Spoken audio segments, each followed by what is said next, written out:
unmuted. Good afternoon or good morning, depending on where you've joined us from today for our very first webinar presentation for the 2015 year here at ARB. Today's presentation is particularly special because not only is it the first for the ARB series, but it's also the first for the National Road Safety Partnership Program webinar series. Today we'll be covering creating a driver safety culture in the not-for-profit sector, the challenges and benefits. Before we launch into the presentation and the housekeeping items, I will give you a brief introduction into the National Road Safety Partnership Program for those of you who are unfamiliar. The NRSPP has been established to provide a collaborative network for Australian businesses so they can improve road safety within their organisation and their sphere of influence. It aims to help businesses of all sizes across all sectors to build road safety initiatives specific to their own workplace and beyond. Importantly, it intends to bring together and promote conversations between businesses, government and researchers in order to help Australian organisations develop a strong safety culture which is critical to running a successful business. NRSPP has developed a range of case studies, runs working groups on key industry issues and is developing a benchmarking tool. This webinar is part of helping share workplace-related road safety knowledge which applies not only during work hours but also when their staff are off duty. So thank you for those of you who have joined us today for this. A few housekeeping items before I move into the presentation. My name is Angela Juhas and I'll be your webinar moderator today. Feel free to contact me at any point with your webinar-related questions or concerns. Today's webinar session is aimed to be about 40 minutes in duration with 20 minutes for questions, and we'll try and take those questions throughout the presentation. We're recording today's session as we normally do, ladies and gentlemen, and we'll make that available to all of you along with the presentation material once the webinar has concluded. Of course, we welcome discussion, feedback, questions, and the way we ask you to do this is to please type them into the question box which you'll find inside your control panel.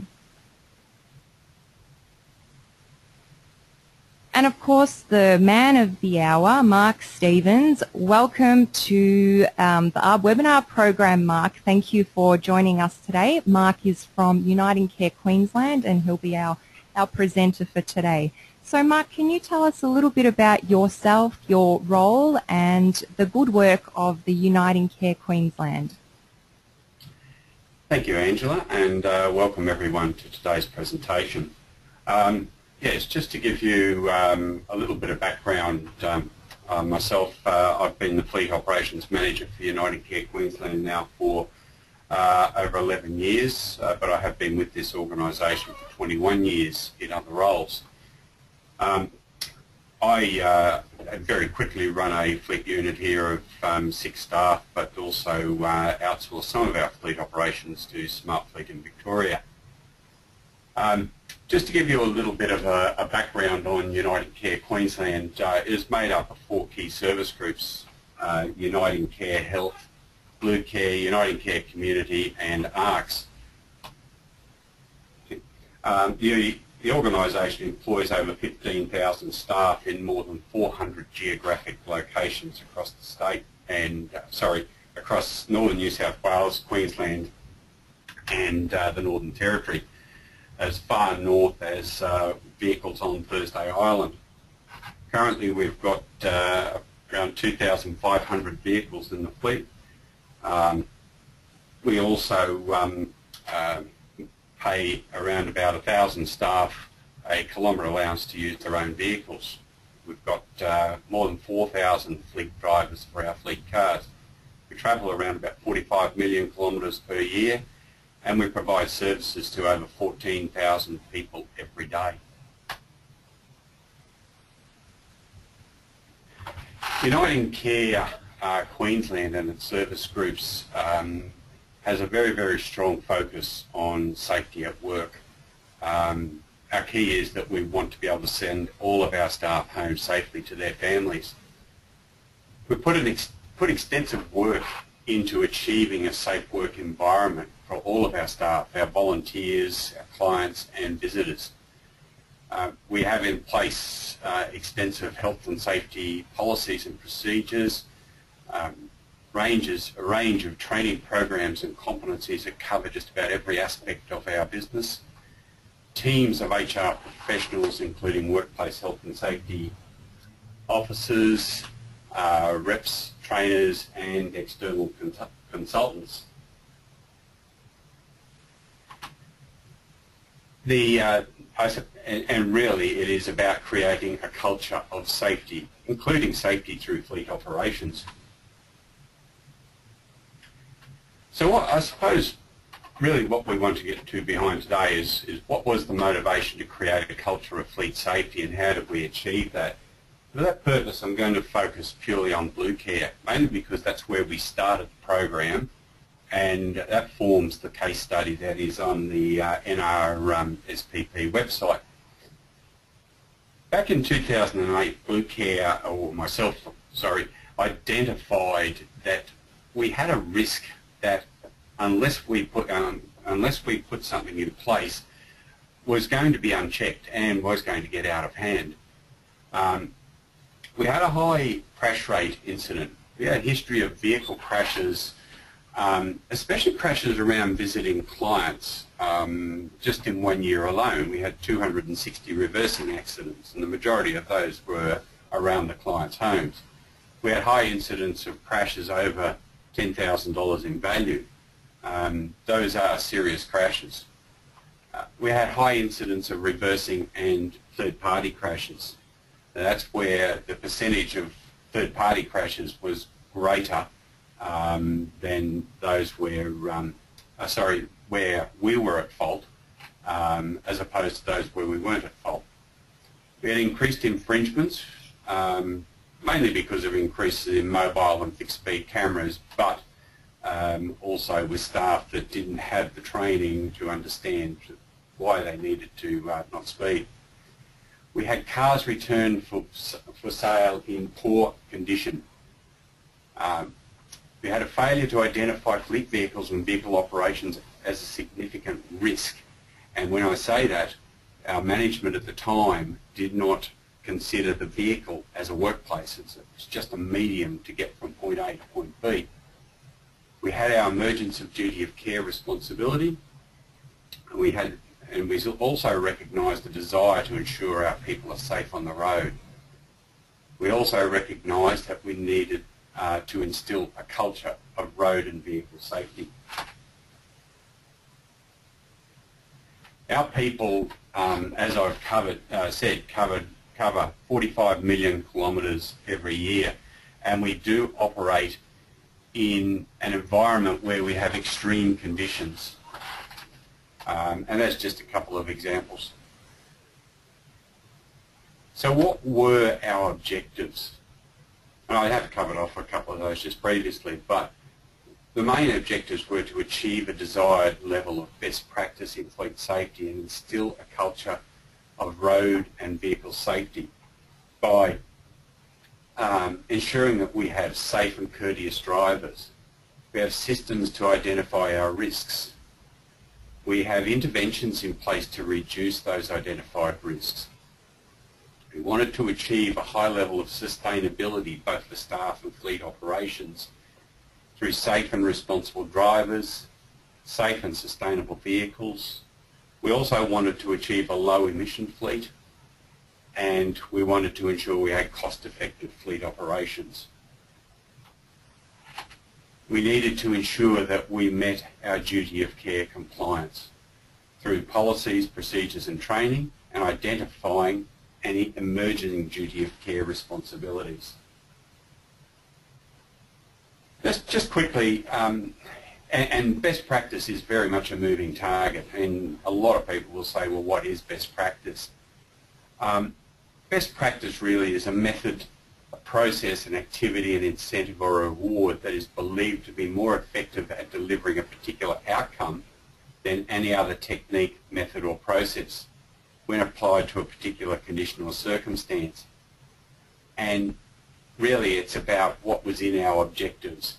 if we achieved what was in our objectives, we would achieve a level of best practice. But again, I state it is a moving target. So the importance here is that we continue to reinvent, we continue to refresh, we continue to remotivate, and we also need to continue to remind people of the benefits of what we achieve. And where an organisation of our size is in place, we obviously get staff churn, and for that reason alone, we need to make sure that we are constantly reinventing, remotivating our people and so forth to achieve that level of best practice. No significant task like introducing road safety and road safety programs will succeed unless you have a management commitment. Very early in the piece, that was my key objective. A lot of those managers have gone now, but that commitment is still there through Anne Cross, our CEO of UnitingCare Queensland, and that's just a brief introduction that is in the front of our road safety handbook. But we needed to make sure we had the management commitment to achieve the objectives, that all levels of the organisation were on board with achieving those objectives, and that's from the CEO right down to service managers and our drivers. We needed a long-term commitment to achieve best practice in road and vehicle safety. We needed management's commitment to provide me with the authority to develop and implement the change, and that's a key factor. I did not want to be held up with approval processes, and that the cost to achieve the objective, while a consideration, would not prevent the achievement of the objectives. So what were our key challenges? Well, the first one obviously was having all levels of management recognise the risks. Our geographic spread of the organisation, those 400 cost centres spread right across the state, was a key factor or a key challenge. Understanding our drivers and their levels of driving skills and knowledge, that was critical. Most of our people in the field are nurses, with an average age of 45. So we needed to understand our drivers before we embarked on this process. We needed to make sure that we had the funding in place. We also needed to make sure we had systems in place to ensure we had accuracy of information and data. And I also needed access to the resources to develop and deliver the programs. Those significant challenges, but they were not insurmountable, and we found ways to get around those.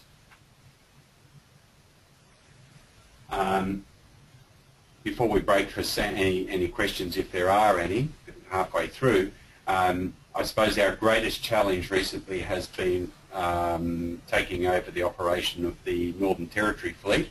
This was previously Frontier Services. It's now operating under the banner of ARCS, and that has been a significant challenge for us in getting new vehicles into the Territory, right out to Docker River on the West Australian border. But again, we got around that, fitting out vehicles, especially vehicles that were travelling into remote areas and so forth, and delivering the driver education program, which is in the next month to 2 months, have been significant challenges, but again, very rewarding challenges. Angela, did you? Yeah, of course. Thank you for that first section of the presentation. That seemed like an awfully large amount of crashes. So were the staff driving company cars, or were they all their own personal vehicles? No, those were the company cars, and yes, they were a significant number of crashes. It was really around the working environment, their workload, but also the type of vehicles they were driving and the techniques that they were using. We did embark on downsizing our vehicles as part of the program, but also in installing reverse sensors in every vehicle. But the training program really talked to drivers about the technique of what they were doing in the car. And a good example is that our staff will visit on average 10 people in their home. a lot of those people will have, they live in difficult circumstances. Some of those people may be receiving palliative care, for example. So if you're a carer in there and you are partly a counsellor, every time you come out from a house, you then have to turn off that somehow and turn on to the driving task. So we embarked on teaching people techniques on how to try and concentrate on what they have to do. Simple things like walking out to the street, seeing what traffic lights in the street, walking around the vehicle and so forth, but trying to concentrate on the next task, which was to actually drive the vehicle to the next client. But also understanding how they needed to concentrate and so forth on the road. Fail to give right of way, failing to stop at stop signs, they were all high in number, shall we say, for our staff. And a lot of that had to do with what they had to cope with during the day. And that was the important. I can imagine, sorry to cut you off there, I can certainly imagine that, you know, after a visit with a client, being in that frame of mind, it is often difficult to switch off and concentrate on the next task.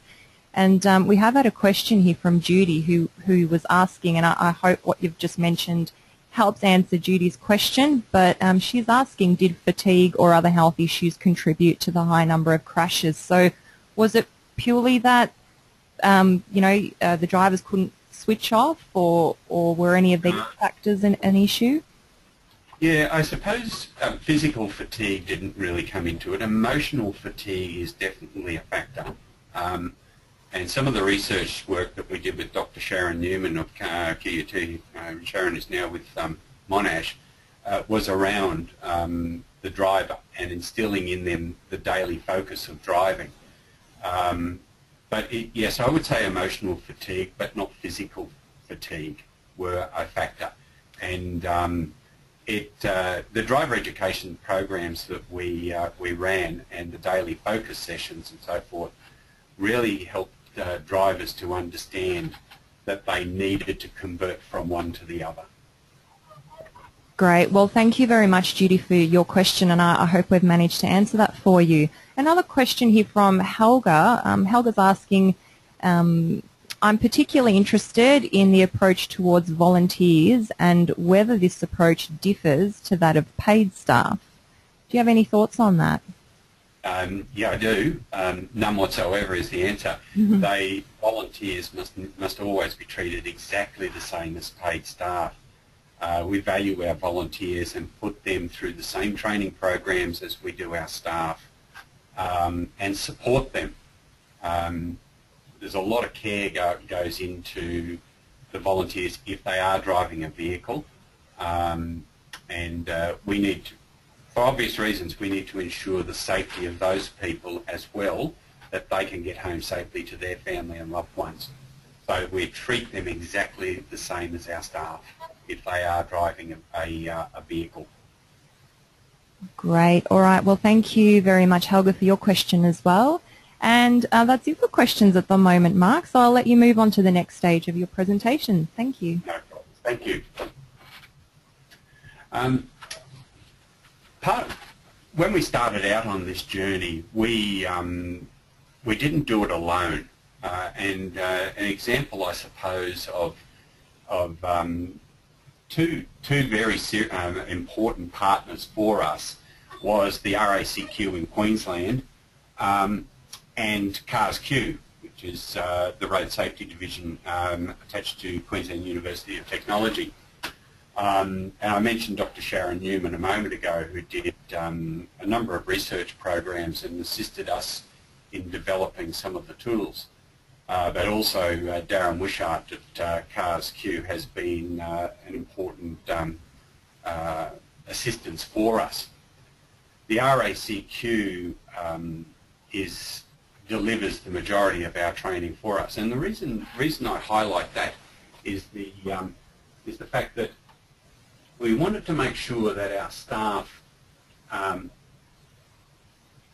accepted the training or valued the training. I'm probably not putting that as eloquently as I would like to, but having an icon like the RACQ delivering the training and having an association with CARS Q really did empower the program with staff.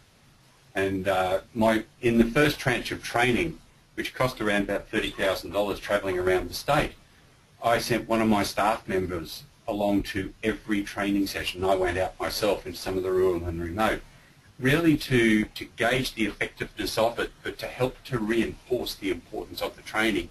And it was interesting in the observations of the staff is that very, very few disagreed with what we were doing, and those 2-hour sessions were never long enough for the staff. It was very, very empowering. So I've got to say that those two organisations were very, very important to the program. Smart Fleet, very, very important. If anyone is using an FMO, they need to support you in these programs. So just an interesting diagram with regard to the partnerships and the ownership of the program. Really just covered off on that before. Corporate sponsors, always good to see if through your supply chain there is an opportunity to get your corporate partners on board. You'll never know if you don't try.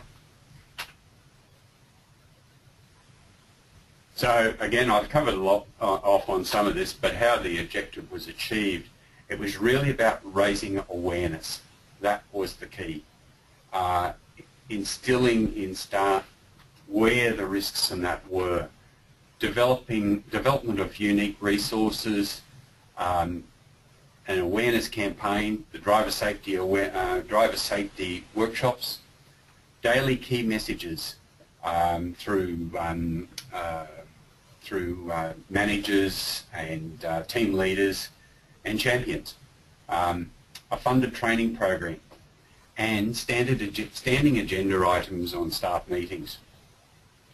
The importance of data collection, and I'm going to come to this in a moment at the end of the program where we're heading in the future, but it is important to collect all the data and marry that data up to identify the risks, and encouraging managers and staff to participate. And that has to be constantly reinvented, reinforced. I go back to staff churn. You can do this now. In 2 years' time, you may have 20% of your staff have left over that time. And history has proved people will revert back, drivers will revert back to bad habits. Just to go through some of the visual resources that we put a lot of time and effort into. The driver safety awareness sessions are important, but so are visual resources. So we developed a range of posters, we developed stickers for vehicles, we have driver safety brochures for all the vehicles and for the staff. We have a range of fact sheets up on our intranets, and we have our driver safety handbooks. Our first print, we printed over 20,000 driver safety handbooks. We gave one to every staff member regardless of whether they were a driver or not. Sorry, we gave 2 to those drivers at that time. Sorry, 2 to everyone. The reason we gave everyone 2 was we wanted them to take one home to their family. We wanted our driver safety culture to not only be across our drivers, we wanted it to be across our entire workforce, and we wanted them to talk about it at home. One of the side benefits of this program has been that our journey claims of our drivers who are travelling to work, as those workplace health and safety claims, work cover claims, actually plummeted in the first year of this program. So the side benefit of the investment in the program is a reduction in journey claims. That's our main poster, and again, it is all about people are depending on you. The top one is the sticker that we developed, and again, a second take on that first poster, which was really about visual signage to try and reinforce those messages. Just a couple of examples there of our Drive Safe brochure that goes into the glove box of every vehicle. and just one of our fact sheets, and I think we're up to about 13 fact sheets in the system. This is the cover of the new driver handbook, which we is hopefully going to print in the next couple of weeks. We're just going through the design of that at the moment. The group driver training sessions, or the driver safety awareness sessions, is still the key of our driver education. We get so much value out of these, and I have 3 staff who have passed on through directors and managers where this has saved their lives. I know it's prevented me from having a serious accident, and that was as a result of a driver on a mobile phone coming through a red light at an intersection. But I know of 2 drivers who would have been run over by trucks if they hadn't had this training, and they are the ones that have stated that. So that's just an overview, shall we say, of what we cover in the driver safety sessions. We also run individualised group sessions and training sessions for bus drivers. Again, we identify drivers who are a potential risk to themselves or to others. We don't treat this as a witch hunt. It's about improving that driver. And again, there is a press clipping, and I'll come to press releases and so forth, just of one of our driver sessions, and that was in Gladstone.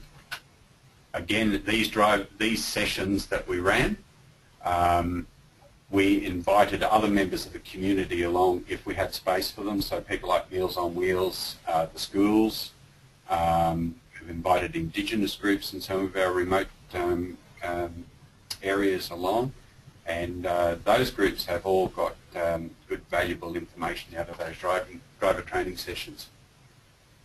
We run individual driver assessments and corrective interventions for P-plate drivers involved that have been involved in a crash, and that includes return to work, drivers identified with serious or repeat traffic infringements, drivers identified by complaints, new employees, and international drivers. And I'm going to say that again, international drivers.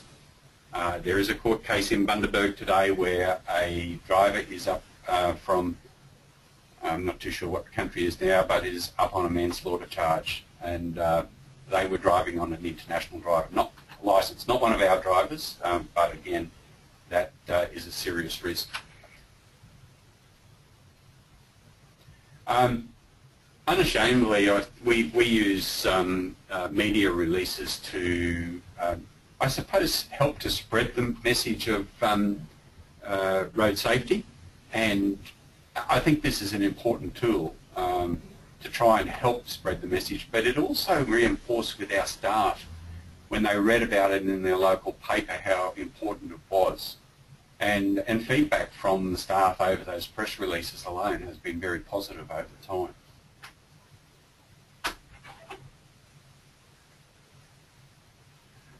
Daily road safety focus. Again, I spoke about Dr. Sharon Newman earlier. This is a key element of any driver safety program, and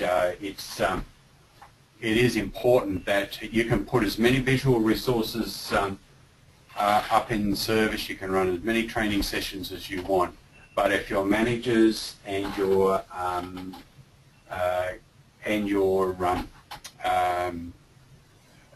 support leaders and so forth are not reinforcing that message on a daily basis, people will forget and they will get caught up in their job and they will make mistakes. So it is important, but the outcomes were quite clear. We saw a change in driver attitudes. We saw reduced at-fault crashes. Definitely saw reduced reversing crashes. We've gone from 250 down to no more than 50 reversing crashes each year, and the value of those crashes has dropped as well.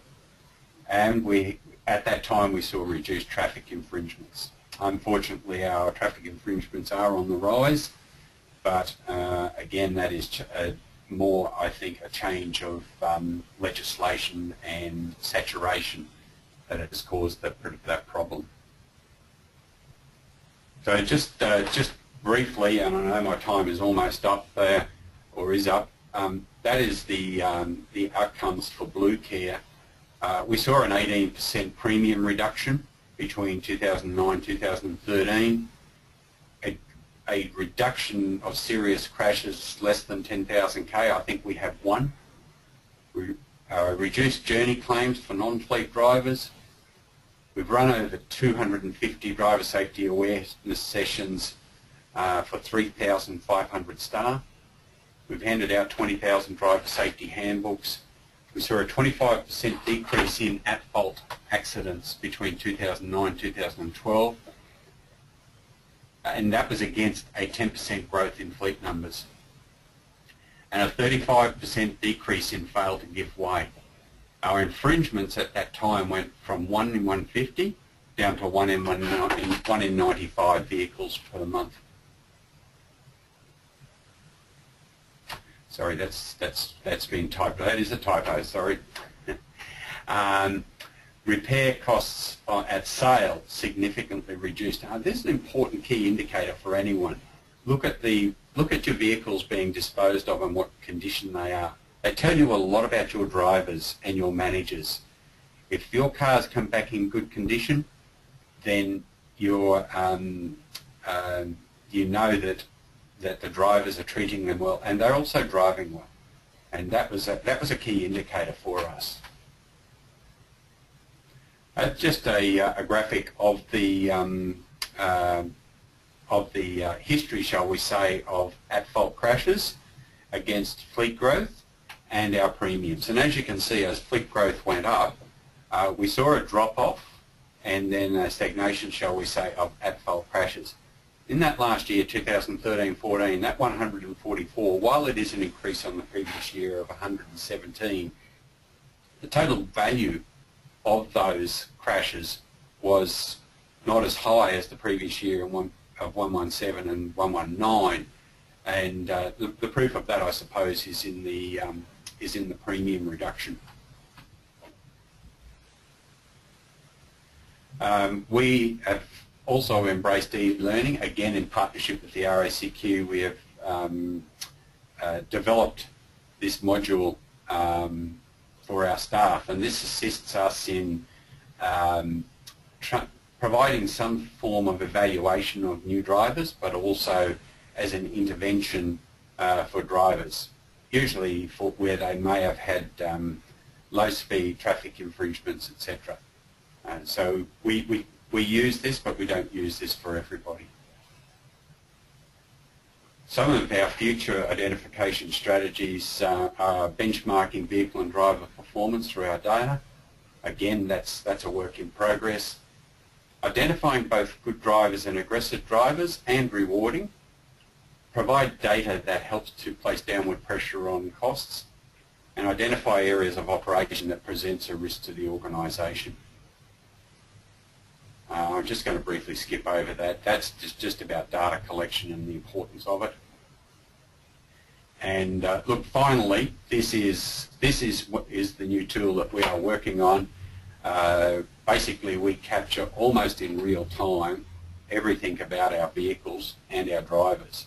So as soon as a traffic infringement now comes in and is put into the system, it identifies the history on a vehicle or on a driver as soon as they have been identified, and allows us to act on that swiftly to make sure that that risk is reduced or mitigated. I'd like thank you, everyone. Angela, I'll just go back to you if there's any more questions. Thank you so much, Mark. I thoroughly enjoyed that presentation today. We do have a couple of questions, so I'll shoot those through to you now. Now, there was an earlier question from Letizia who was asking what type of driver education do you provide for staff and volunteers, and you did cover that, but would you mind just summarising those again for us? Okay. A number of types of training. So we have e-learning, and we are currently working on that as a part of the appointment process. We have our driver safety awareness workshops, and they are the main form of driver education. Again, the most cost-effective, but helps to build the culture across a group of drivers within a cost centre. We have individualised or small group sessions for our truck drivers and bus drivers. They are a critical part of our operations, and we need to make sure that those drivers, if they have any identified deficiencies in the way they operate our vehicles, that is identified and rectified by a qualified driver instructor. So they are the main forms of driver education, and we are constantly expanding on that and finding new ways of delivering that training, especially with the geography that we cover. Great. Well, thank you for that question, Letizia, and I hope we've answered that for you. Another earlier on question from Jacinta. Jacinta was asking, she's interested to know how vulnerable road users, such as bike riders, were factored into the driver education. She's saying, I'm guessing that the RACQ's stay wider of the rider may have played a role.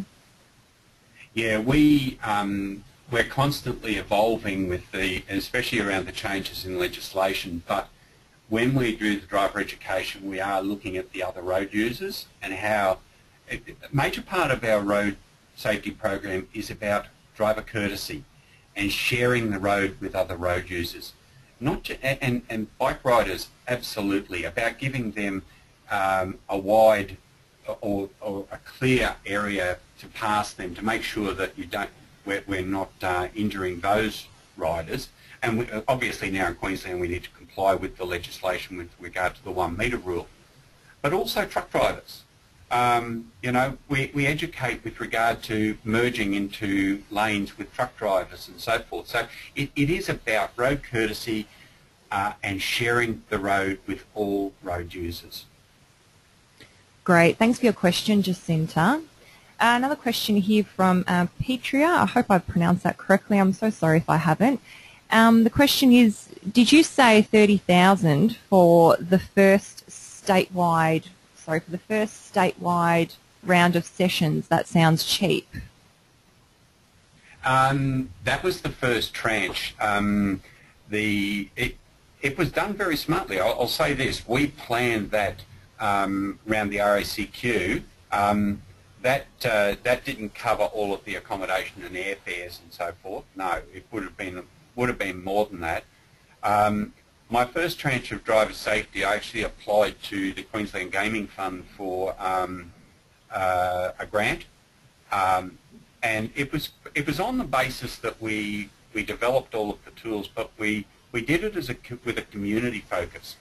So every town that we went into, whether it was Longreach, Gundawindi, Charleville, wherever we went, we involved the community where we could in the driver education program. So yes, it sounds cheap, but it actually, where you are doing a road trip, shall we say, we headed off for a week into southwest Queensland and so forth and back. It was done quite effectively. We did use our organisational vehicles instead of hire cars and so forth. So yeah, I know money is short, but we didn't let it become an obstacle for us. Great. Well, thank you very much for that question. Also, another question here from Jerome. What are the top 3 performance indicators you measure and benchmark? Obviously, at-fault crashes is the top one. We traffic infringements and fuel consumption. I did touch on motor vehicle vehicles being returned for sale. I don't actually benchmark that, but we do get reports from Pickles on our disposals on those vehicles. But the top 3 are obviously the crashes, traffic infringements, and fuel consumption.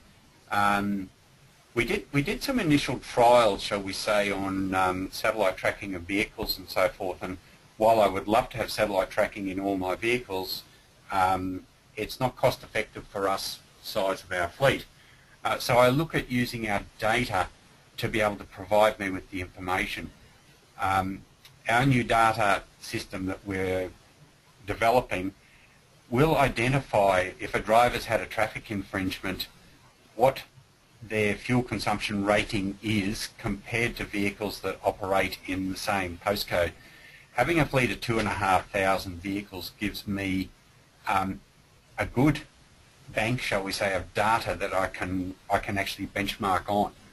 And I'll use an example. If a driver was, say, speeding in a speeding zone 25 kilometres over the speed limit, and they were highlighted as being outside the band that we would find acceptable for the fuel consumption on the vehicle, would tell us that that driver is possibly an aggressive driver and therefore may be requiring some extra attention with regard to interventions. But if that came up within the band, we would sit down with that driver and talk to them about whether or not they made a mistake that day, what was behind it. It could have been that their workload was too much on that day. They might have had other things on their mind or whatever. But again, what we're trying to do is marry up as much data as we can so that we can identify those risks and act on them. Thank you very much. I hope that answers the question. Yeah, no, absolutely. And look, if we don't get through all of our questions today, or perhaps you'd like to discuss your questions further, obviously Mark's details are on there on your screen, so you're most welcome to contact him after the webinar. We are actually getting a bit of an influx of questions, so I'm not sure we'll get through all of them. And we do ask also that when this webinar concludes, if you could kindly provide us your feedback on this session. There'll be a pop-up survey that will come on your screen at the end of the webinar, and with just a few short questions there for our kind audience to answer. A question here from Dawn. Dawn's asking, what practical training, that is in vehicle, did you use versus just classroom or workshop training? Do you think you can deliver safety awareness training purely from the classroom? I'll say generally yes. One of the problems, I suppose, with delivering it one-on-one in the vehicle is, with a fleet our size, it would become cost prohibitive. So the first move is the classroom, and it's really about developing that culture, I suppose, of road safety, but identifying with the drivers, you know, what is the safe driving distance behind a vehicle? What is my braking distance? How do I merge effectively and safely with other vehicles? How should I drive in various conditions and so forth? But also getting an understanding of the new technologies in vehicles. Now, we put a lot of work in delivering vehicles to our drivers and orientating them to the vehicles. We also have an understanding that they have got a driver's license, and you know, that is a standard. It may be the minimum standard, but it is a standard. We tend to use the one-on-ones only where we identify the risk, and if we identify a driver. And sometimes that risk is identified to us by their manager, not by us looking at the data. And we will then channel some training towards that driver. But again, I would love to do one-on-one on every driver at appointment with the RACQ or with a recognised driving school, but again, that is cost prohibitive, so we've had to use a range of mediums and methods to do it. I hope that answers the question. And thank you to those of you who have left some positive feedback in our questions box already. Mark, a few comments here for you. This has been a great webinar. Thanks for sharing. So that was from Jacinta. Thank you, Jacinta. Yeah, it looks like your presentation today has made quite an impact here. Another question regarding older drivers. So the question here from Helga is there a particular focus or attention for older drivers, especially volunteers? No. This is a very tough question because we're crossing into what we can legally do and can't do. But we don't. where possible, we don't want to discriminate against an older driver. We'll certainly identify the risk around where a volunteer is used and so forth. But if generally our volunteers and that, we don't have very many volunteer bus drivers these days. Most of our volunteers tend to work in the bus as a steward or a supporter and so forth. But we certainly provide them with the same skills and the same assessments and so forth. So, you know, it's a tough one, but again, it's a case-by-case basis, shall we say, and that's the best way that I can put that. There have been a couple of incidents where I've had to advise that we should not use this volunteer driver anymore, but let's try and find another role for that volunteer in the services and so forth. And generally that is the best way to go. And that's, you know, do the assessments, talk with the driver, and then work out what is best for that volunteer. But again, the priority has to be the consumers that we are driving around in the vehicle. It has to always be the consumer or our clients. Helga's just mentioned here that she knows it was a bit of a tricky question, and that's why she asked. So thank you, Helga. I hope we've managed to answer that. I must admit, I don't envy anyone with this question about a volunteer or someone like that, because these people do give their time to all organisations freely, and it is tough to be able to turn around and say, look, I can't let you drive the bus or I can't let you drive the consumer for these reasons, but let's sit down and talk about where we can value you as a volunteer and so forth. It's not there's no simple solution, there's no one solution to that question. And Helga's just mentioned here that she'd love to have a chat to you about it after the webinar. So Helga, I'm sure Mark would be delighted for you to contact him after the webinar and have a chat. And that applies to obviously all of our wonderful audience here today. Can I just say, just on that point, it is important for any organisation or company that does use volunteers or has any or is driving people around, that they do have a clear policy on transporting consumers or clients. There has to be a policy in place. Now, Jacinta's just asked if this program is being rolled out across UnitingCare nationally. I share a lot of my information through my network of the fleet managers across UnitingCare in every state. We share a national contract on motor vehicles and meet regularly, so anything that I develop I share with those fleet managers in each state. So if you contact your fleet manager who is in charge of the fleet in your state with UnitingCare, they can and pass it on through them. I'm happy to share anything that we've got. Wonderful. Okay, now I do have a question here from Craig, and we'll make that the last one for the session. Now, this is a bit of a long question, so hang tight while I read that out to you. Sure. You have spoken about training for driving, clearly a hugely important aspect. Do you have policies or procedures in place to deal with what to do if the vehicle breaks down? The motoring clubs offering roadside assistance are becoming increasingly concerned about the danger for stranded motorists at the roadside who are at risk of being struck by a passing vehicle.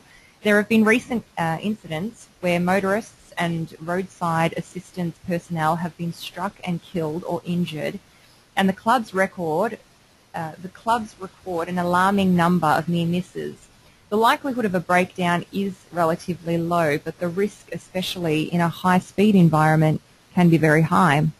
An issue to consider for work health and safety for employees, as their job may expose them to this foreseeable risk. Any comment on that, Mark? Absolutely. All of our vehicles have clear instructions. We've put a kit in all of our vehicles, which includes breakdown procedures and so forth. But our policies are quite clearly defined on this. but again, breaking down on the road, and it doesn't matter whether it's on a freeway or on a suburban street, if it is unsafe to get out of the vehicle, they stay in the vehicle and phone our breakdown service. Now in Queensland, the RACQ has priority on any freeway breakdown or any major road breakdown, and the priority is if you break down on that and it's phoned in, the tow truck is sent with priority to clear that car straight off the highway. We've made sure when we have a breakdown, the RACQ for us phones, and from the Northern Territory as well, they actually phone myself or one of my staff, but their priority is to remove that vehicle to a safe environment first and foremost. And again, it's important that any policies and procedures and training is highlighted to the drivers that they stay in the vehicle if it is safe to do so, but also if it is not safe to stay in that, to move themselves away to a safe location before they make any phone calls. That can be very, very tricky in some circumstances. Absolutely, and look, that was a great question, Craig. I'm glad you asked, and I hope that the clarification Mark has provided answers that for you. Mark, before we finish up today, a personal favourite question of mine, which I always ask, I'm always interested to hear the answer, is if there's one message to be taken away from the presentation today, what would that one message be? Look, the one thing is that don't look at road safety. If you're on this, if you're listening to this today and you haven't embarked on this journey, don't let it daunt you. And the National Road Safety Partnership Program is a great starting point. It's also a great starting point if you want to point out to the management or the directors of your organisation what can be achieved. But don't be overwhelmed by it. It is a great journey and a very rewarding journey. I get no negative feedback from managers about our driver safety program. In fact, they embrace it. The only negative I get from them is how am I going to pay for it, which I have addressed. So, but no, don't get overwhelmed by it. It is not a daunting thing to embark on, and there are many organisations out there to help you on the journey. The one key message with regard to road safety is that if you can instill in your drivers the principle of road courtesy, they will be good drivers. You're halfway there. And I'll go back to push bike riders or motorbike riders or truck drivers before. Developing a culture of road courtesy and them respecting other road users will see a massive decline in your road crashes. That's all I can say. It starts with road courtesy. I think that's a great message to finish up on, and thank you so much, Mark. I really appreciate your time today to deliver this webinar presentation for our audience. I personally very much enjoyed it, and we have received already some really humbling comments, which I'll shoot through to you after the webinar. So thank you to those of you who asked questions and left comments. Of course, we welcome you to touch base with us after the webinar if you'd like to discuss anything further. And yeah, please do fill in that survey and let us know how we went. So wishing everyone a wonderful afternoon and upcoming weekend, and hope you can join us for our next webinar, which is actually later on today if anyone's keen, otherwise next time. Thanks again, and hope to see you all in future. Bye-bye. Thank you.